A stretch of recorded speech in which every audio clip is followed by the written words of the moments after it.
In die nuus vanaand. Die skietstilstand tussen Iran en die VSA kan skipbreek lei nadat Amerika 'n Iranese vragskip aangeval en gekonfiskeer het. Met 'n ernstige opruimings by die Universiteit van Stellenbosch het studente tipies die blinkkant bo gehou.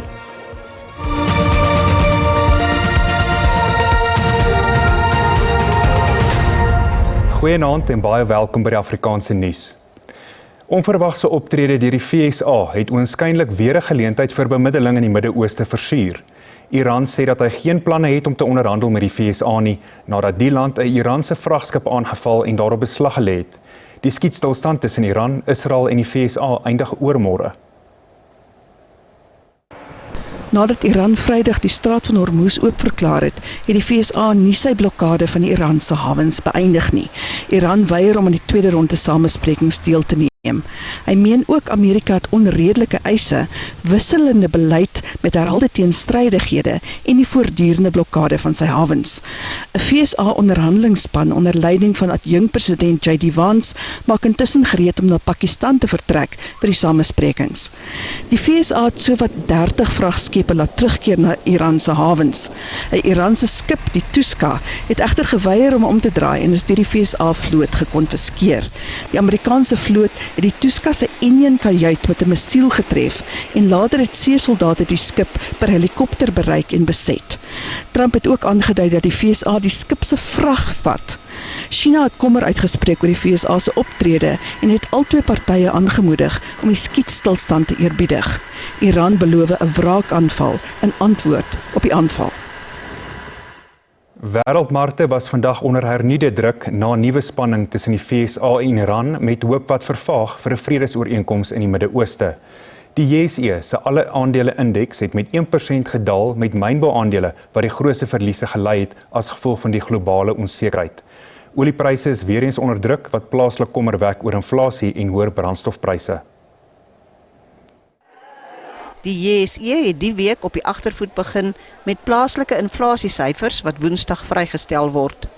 Sommige ekonome meen hoër brandstofpryse kan 'n negatiewe invloed op die langtermyn hê. Oil prices are currently about 40%, 50% higher than they were, before the war started. You do the calculation, we're going to be in excess of a 1% drop in global GDP because of this. At the moment, it will be worse if this carries on for much longer. Volgens Governor kan stygende pryse meebring dat die vraag vir brandstof afneem met verbruikers en besighede wat kostes probeer sny. The short-term thing, yes, the government can step in and can basically, do things like, for instance, like I said, reduce levies and fees, etc., to bring or to reduce the size of that increase. But if it's longer term, then unfortunately the consumer is going to have to bear the brunt of this because that's the only way we're going to find a drop in demand. Die verbruikersprysinflasiesyfers wat die week bekend gemaak word, sal 'n belangrike aanwyser wees vir die Reserwebank se monetêre beleidskomitee vir korttermyn rentekoersaanpassings. Die ANC se sekretaris-generaal Fikile Mbalula sê lede van die ANC en SAKP sal moet sê onder watter vaandel hulle gaan deelneem in die plaaslike verkiesings. 'n Skriftelike versoek sal uitgereik word waarna lede binne 10 dae hulle voorkeur bekend moet maak. Versuiming om te reageer kan dissiplinêre gevolge inhou. Mbalula sê die ANC is nie van voornemens om sy alliansiepartye te verwerp nie, maar lede sal nie dubbele politieke veldtogte kan voer nie. If you don't respond to that letter but you continue to campaign for the SACP, there will be consequences. Because the ANC constitution is very clear that dual membership is acceptable. But if now the Communist Party is a party on its own, is campaigning, and therefore you are a SACP member and you campaign for the SACP, you will have to choose the SACP. And then you have to respond to us so that our task is easier. But we are not going to chase communists out of the ANC because the alliance is not broken. The SACP have simply taken a decision to stand as a party. Mbalula het ook gesê dat al burgemeesterskandidaate in die metro's en sekondêre stede teen Junie gefinaliseer sal word. Die party sê sy fokus is op kollektiewe leierskap in plaas van individuele aansien. We are electing mayoral candidates just for quality assurance, to ensure that we get good people good citizens, good leaders for the communities, in particular in big municipal local government municipalities like the metros and the secondary cities in the country. We have taken decisive actions where there's been disorder. We'll continue to do that. Mbalula sê die ANC se plaaslike regeringsaksieplan is daarop gemik om 6000 raadslede en burgemeesters kandidate te versterk vir die opkomende verkiesing. In die Boksburg Landdroshof aan die Oosrand is die saak uitgestel teen Ekurhuleni se geskorste metropolisie onderhoof Julius Mkhwanazi en stadsbestuurder Kagiso Lerutla. Die twee staan tereg op aanklagte van bedrog, korrupsie en regsveruideling. Mkhwanazi is eergisteroggend by sy huis in hegtenis geneem en Lerutla gister by die OR Tambo internasionale lughawe. Die saak is uitgestel tot donderdag vir borgtog aansoeke. Intussen sê die Demokratiese Alliansie se Ekurhuleni burgemeesterskandidaat dat onlangse ontwikkelinge in die saak rakende die geskorste adjunkhoof van die Ekurhuleni metropolisie Mkhwanazi dui op wydverspreide korrupsie en wanbestuur binne die stad se leierskap. Die DA sê inwoners van Ekurhuleni ly terwyl diegene in leierskap hul posisies en openbare fondse misbruik.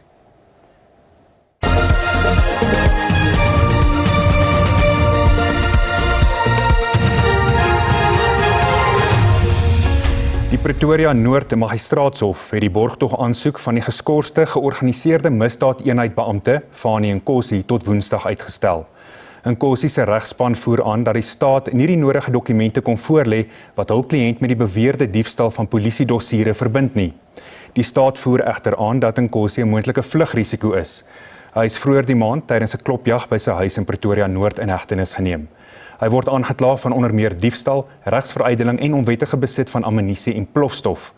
Nkosi was ook 'n getuie voor die Madlanga Kommissie van ondersoek oor beweerde verbintenisse met Vusimusi Kat Matlala en Katiso Kaitimolefe. In die Wes-Kaapse Hooggeregshof het 'n sleutelgetuie, meneer X, beweer dat hy op Weinstein se instruksie betalings aan 'n voormalige polisiebeampte gemaak het om dossiere te laat verdwyn. Die getuie is reeds meer as 2 maande in die getuiebank van die verhoor van Jerome Donkey Boysen en sy medebeskuldigdes. Hulle staan tereg op aanklagte van die 2017 moord op Brian Weinstein en oortredings van die wet op voorkoming van georganiseerde misdaad. Die getuie se beweringe word deur die oudsersant ontken. Die saak duur voort. In die Messina Landdroshof in Limpopo is die borgtog aansoek van die Zimbabwese vragmotorbestuurder Edgar Maroto tot oormôre uitgestel.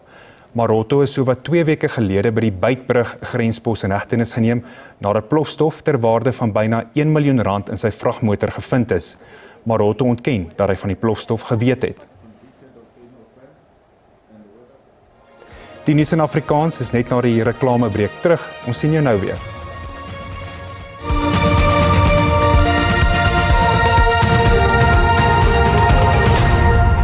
Welkom terug. Die geskorste bestuurshoof van Tshwane, Gareth Mnisi, het baie moeite gedoen om die Madlanga Kommissie te oortuig dat hy nie Sersant Fani Nkosi se broer gehelp het om 'n sekuriteitstender by die stad Tshwane te bekom nie. WhatsApp-boodskappe tussen Nkosi en Mnisi dui egter op die teendeel. Mnisi se ontkennings dat hy betrokke was by die tendermanipulasie by die stad Tshwane het skibreuk gelei toe WhatsApp-boodskappe gewys het dat Nkosi verskeie kere voorkeurkandidate vir tenders aan hom gestuur het. Mnisi het nooit beswaar gemaak teen die onvanpaste voorstelle wat deur 'n buitestander aan hom gestuur is nie. If you said you cannot assist with that, why is he sending you a reminder and you are thanking him? Why do you not say, I told you not to send me these things because there's nothing I can do? Chairperson, I think what's clear here is that he's clearly of the mistaken view that I can check compliance first. Yeah, but he can't make the same mistake repeatedly. The first time you tell him this cannot be done, then if he understood you, he would stop. The fact that he keeps repeating it and you keep thanking him suggests that you didn't make it clear to him that you are in the middle of a tender process. You cannot interfere. He must stop asking you to check compliance. Mnisi het volgehou dat hy niks gedoen het nie en het 2 ander maatskappye wat suksesvol was, gebruik om dit te bewys. Die WhatsApp-boodskappe wys egter daarop dat dit nie aan Nkosi duidelik gemaak het dat hy nie mag inmeng nie. At this point, I do not believe what you are saying. I want to suggest to you that you were actually cooperating with Sergeant Nkosi. Die ondersoek duur voort. How many people bid for the... Opruimingsoperasies is aan die gang by die Universiteit Stellenbosch nadat groot gedeeltes van die kampus oorstroom is na swaar reënval in die Wes-Kaap die afgelope naweek. Die universiteit se hoofbiblioteek bly gesluit met skade aan die infrastruktuur en boeke wat aangemeld is. Swaar reën en sterk wind het gister die Wes-Kaap getref nadat 'n tweede koue front van die Weskus in beweeg het. Die Suid-Afrikaanse Weerdiens het 'n geel vlak 2 waarskuwing uitgereik vir swaar reën. Die Wes-Kaap se eerste groot herfststorm het Vrydag getref en oorstromings en groot skade tot gevolg gehad. Die Universiteit Stellenbosch het erge skade gelei en bedrywighede op kampus is ontwrig.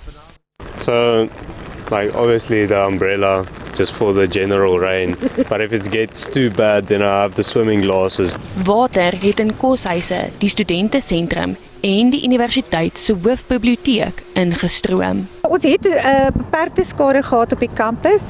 Ons biblioteek was die gebou waaroor ons bekommerd was. Die voordeur het skade gekry en die matte en van die meubels in die biblioteek. Gelukkig is ons spesiale versamelings veilig. Ons is baie dankbaar daaroor. Minimale skade aan ons boeke. En dan het ons sekere koshuise wat beperkte skade opgedoen het. Die impak van die storm is ook sigbaar in die res van die dorp, met bome wat omgeval het, oorstroomde paaie en skade wat aan eiendom aangerig is. It was insane. Like, I mean, I'm a Stellies local. We usually get bad weather every year, but this was particularly bad. I think the Bib flooding, the whole of the Ackerstad Mall flooding, a branch fell on my car. I actually went to the shops yesterday and I left my window open. So the rain came into my room and everything got wet. Ek dink ons was almal bietjie verras gewees deur die hele episode. Niemand het regtig gedink dit gaan so verskriklik baie reën nie, maar dit het nogal. En ja, in terme van ons operasionele prosedure was ons bietjie teruggehou deur die mop die skoonmaak. Terwyl opruimingsoperasies voortduur, het sommige studente die chaos in inhoud vir sosiale media omskep, met video's van vloedwatertoertjies wat aanlyn sirkuleer. En soos julle gesien het op sosiale media, ons studente het ook die geleentheid benut om pret te hê soos wat hulle doen, selfs onder moeilike omstandighede. They tied a boogie board to the back of a Hilux, just went full speed through the road, surfing across. Opruimingsspanne bly op die kampus terwyl nat toestande voortduur. Soos die vraag na groenvaardighede toeneem, neem die Nelson Mandela Universiteit se George Campus die voortou met 'n internasionale projek om universiteitsstudente beter voor te berei vir die werksomgewing in 'n volhoubare ekonomie. Groenvaardighede is die kennis, vermoëns en waardes waar volgens 'n samelewing geskep word waar besluite geneem word wat die impak op die omgewing verminder. Instellings van Suid-Afrika, Finland en Noorwe gaan saamwerk vir die volgende 3 jaar om onderrig so te verander dat dit beter aanpas by werklike omgewings- en maatskaplike uitdagings. Die Toekoms 21 projek is 'n konsep wat meer op die student gaan fokus. Studente sal werksopdragte in samewerking met mentors uit hul onderskeie vakgebiede, die regering en die burgerlike samelewing voltooi. Dit is 'n vennootskap met die Europese Unie en 7 universiteite. And this is where we steep our students in a real-world context, such as going to a municipality and developing a management plan for alien invasive management, or going to a conservation agency and developing a biodiversity plan. So while they are studying, we are achieving the curricular objectives, but they are doing it within a real-world environment. Hoewel die NMI se George Campus 'n voorloper is wat omgewingsstudies betref, sal die projek oor die fakulteite van wetenskap en besigheids- en ekonomiese wetenskappe strek. I really like the idea of the collaboration, the international collaboration between South Africa and a more developed country, or countries that are out of the European Union. It's a great way to get work experience. It's a part of the reason why I chose a national diploma at NMU, was getting that practical work experience while I do my studies. I feel like when we look into the industry, economically we're doing well, environmentally we're doing well, but there is that gap with the social gap. So it is a great initiative that we are looking at it firstly from an academic perspective prior to us going into the industry. Die projek skep ook die geleentheid dat idees en studies oor vaste lande uitgeruil word. And how teachers act in the classrooms and how you collaborate with the industry and other stakeholders. And also on sustainability issues that exist here. Well, it's more like an invasive species. I know it's here, it's a big problem, and with climate change, climate is going to change, and it's more turbulent weather and climate in Norway, and it can be also the same issues there. Tanya Krause, SAK nuus, George in die Weskaap. Tydens 'n gradeplegtigheidsseremonie by die Solplaatjie Universiteit in Kimberley is meer as net akademiese suksesse gevier. Dit het vir 'n familie in Limpopo 'n storie van hoop, veerkragtigheid en verandering beteken. Die identiese tweeling, Cecilia en Surprise Mongwe van Dance Village in Tsanin, is die eerstes in hulle familie wat graad vang en hulle maak dit reeds makliker vir ander om hulle voorbeeld te volg. Twee name, twee susters, een reis. Van die stilkoppies in Tsanin tot die verhoog van die Solplaatjie Universiteit. Vir Cecilia was die toekoms nog altyd duidelik. Geen padkaart of maklike manier om in te kom nie. Slegs vasberaardheid. We come from a disadvantaged background whereby our mom had to provide for us, and then coming to university we didn't know much of digital literacy, so it was difficult for us to use computers, but with the right support we engaged with lectures, we're getting a good support, and then also thriving at the university. We used to get food programs, food relief programs, we're included in such. So I'd say that we are grateful that now we have finally made it against all odds. Vir haar tweelingsuster, Surprise. Die oomblik was nog nooit net haar eie nie. Sy en sy het die twee mekaar ondersteun. Maar dit is nie die einde van die tweelings reis nie. Terwyl hulle bou aan hulle eie toekoms, help hulle ander in die gemeenskap om ook te gaan studeer. We are engaged in spreading information that you can actually go to school. Even when your parents are not working, you can get bursaries with the necessary support. Like I can say, this is one of the best universities in South Africa because they are still offering help. Despite your situation, you can still learn. Buite die saal duur die vieringe voort. Die tweeling se ma, Christina Mongwe, is deel van die vreugdesoomlik. Jare se opoffering wat in stilte gedra is, word nou trots gedeel. Sy sê sy is so trots op hulle. Sy wens net hulle pa het steeds geleef om te kon deel wees van die vieringe. Hy sou baie trots wees, sê sy. Nou keer hulle terug. Nie net met grade nie, maar met 'n doel en die bewyse dat dit nie saak maak waar jy vandaan kom nie, maar eerder waarheen jy op pad is.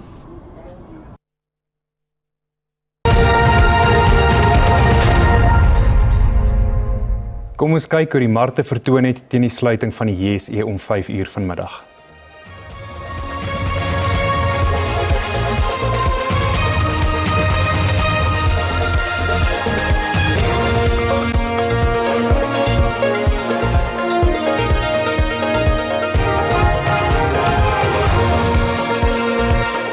En dis dan al vir vanaand. Ons is môre aand terug met nog nuus in Afrikaans. Totsiens tot dan.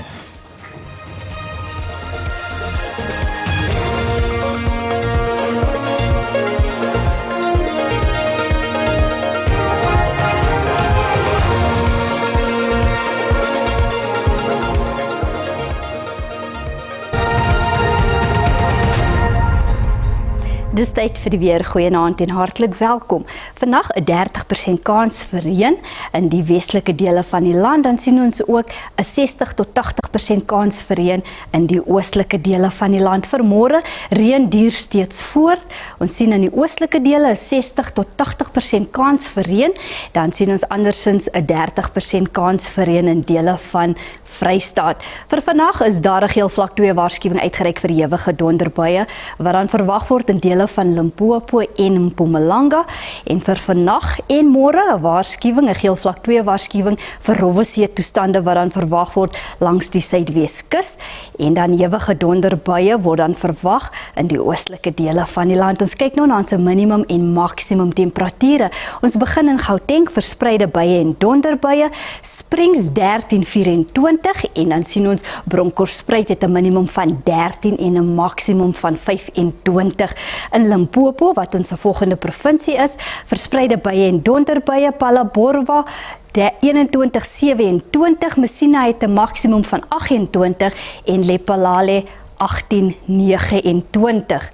Mpumalanga, Skukuza 21-28, Imalahleni 'n maksimum van 24 en Standerton 12-28. KwaZulu-Natal, Ulundi 26, 'n maksimum, Ladysmith 13-30, Kokstad 'n minimum van 7 en Durban 21-28. In die Oos-Kaap, Mthatha 7-24, Willowmore maksimum van 17 en Gqeberha 10-24. In die Wes-Kaap, waar 30% kans vir reën verwag word, Kaapstad 11-15, Vredendal 'n minimum van 7 en dan Riversdal 10-20. In die Noord-Kaap, Kroeman 7-24, Springbok 'n minimum van 8 en Kalvinia het dan 'n minimum van 3 en 'n maksimum van 15. In Vrystaat, enkele buie en donderbuie, Bloemfontein 8-21, Botawil 'n maksimum van 27 en Bethlehem 'n minimum van 8 en 'n maksimum van 22. Ons laaste provinsie is Noordwes, verspreide buie en donderbuie, Potchefstroom 'n maksimum van 24 en Mahikeng het dan 'n minimum van 14 en 'n maksimum van 26. Dit is dan al van my en die weerdiens. 'n rustige aand verder.